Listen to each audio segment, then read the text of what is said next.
If you enjoyed hide and seek as a kid, there's one hobby that may be just right for you. Transmitter hunting is an adult game of hide and seek which uses the same technology utilized in animal tracking, aircraft recovery, and low jack systems. Don Lewis is a longtime transmitter hunter in the Southern California area. Transmitter hunting is part of amateur radio. Someone hides a transmitter, local park, downtown LA, out at the beach, or, as in our all-day transmitter hunts, can be a couple states away. As a hunter, you're at the start point, you hear the signal, you get a bearing on it, you plot the bearing on a map or in a computer now. We all have GPS mapping software. And you plot that bearing and figure which roads are the roads that you would travel, mostly freeways, that you would travel to get to the next point where you're going to be able to pick up a signal that will give you better information to get to the hidden transmitter.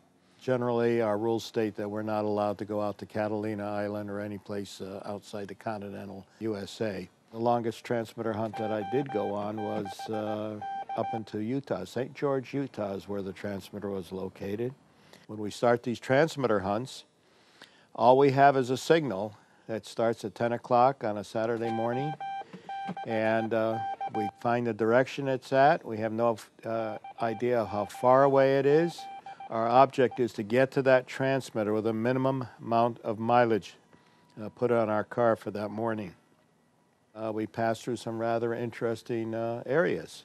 Mountains in the way, canyons in the way, rivers, private property, and things like that that we have a tendency to run into and have to circumnavigate around. It might last from a couple hours to possibly all day, all night, and into the next day.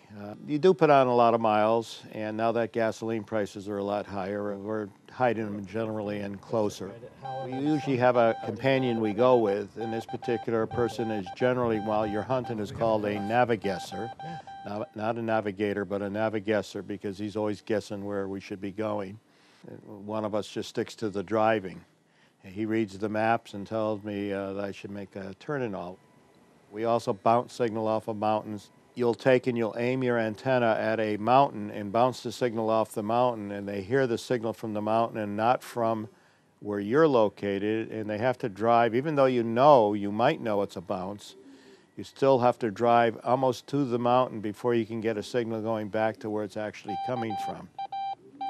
So that's a typical trick to use.